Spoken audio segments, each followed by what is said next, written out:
It's 8:30. Good morning, I'm Ian Crouch with Hunter News. It's believed an elderly man has died following a house fire at Wallalong near Maitland early this morning. The fire broke out just before 2 a.m. in a granny flat attached to a house in Elizabeth Street. Police have set up a crime scene. Hunter children who are the victims of abuse at home are having their child protection cases closed because authorities can't cope with the workload. The Herald reports community service case workers are constantly closing serious cases, including children who are being assaulted by their drug-using parents. Figures showed us 29% of the region's most vulnerable children are actually having face-to-face contact with agency staff. Labor candidate for Ward 3 Declan Clausen is pushing for improved footpaths around the University of Newcastle, claiming current conditions are unsafe. The focus has been put on Stannard Street and parts of University Drive as heavily used roads for both pedestrians and traffic, as the university continues to push for students to walk or cycle to uni instead of driving. Declan Clausen says having no footpath is not good enough. There's lots of areas around the university where footpaths are just non-existent, and one particular example is Stannard Street, which is very well utilised, and there's no footpaths at all. There's also on University Drive, on part of University Drive, particularly where there's lots of bus stops, there's no footpath either. The state government insists work on the Turl Street Bridge duplication at Kooragang Island will start early next year. It comes after Labor criticised the length of time it's taking for the project to commence, considering funding has already been allocated. Roads Minister Duncan Gay says detailed design plans should be finished by the middle of the year. Hunter Local Land Services and the SES are encouraging Hunter residents to download and undertake a self-guided tour of major historic flood sites through their new Floodwalk app.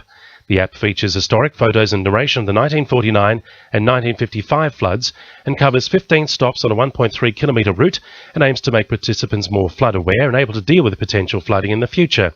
Ingrid Berthold from Hunter Local Land Services says it's important to keep residents ready for the future by remembering the past. By understanding, I suppose, the opportunities that it is to be planned and ready for a flood and how to be flood safe. So by looking at the old floods and what has occurred in the past. A Lake Macquarie man has been implicated in a match-fixing scam. It's alleged a 26-year-old professional tennis player from Sydney intentionally lost a match in an entry-level tournament in Queensland in 2013.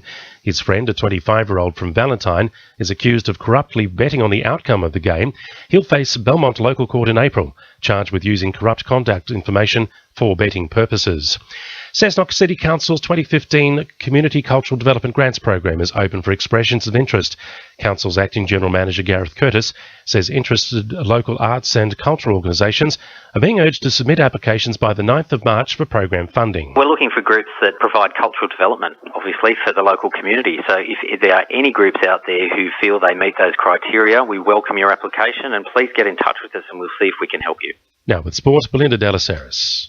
The Newcastle Jets dramas appear far from over following a backflip on their bid to axe David Carney for alleged code of conduct breaches.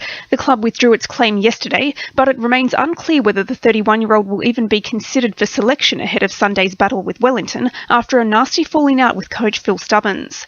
Meanwhile, Joel Griffiths is clear to begin fielding offers from rival outfits after inking a mutual termination agreement with the club yesterday. Knights captain Kurt Gidley is set to return to the fold as fullback in tomorrow's trial against Canberra at Queanbeyan. Gidley insists he'll be putting his own plans on the back burner, with both sides pushing to impress as Australian coach Tim Sheens hits the selection trail for May's Four Nations clash with the Kiwis. And Stockton's under-23 men's surfboat crew will be looking to back up their success at the Hunter Branch Championships ahead of today's Australian Open at Shellharbour. That's sport. I'm Belinda Delas Harris. 2NURFM News Time 26 to 9.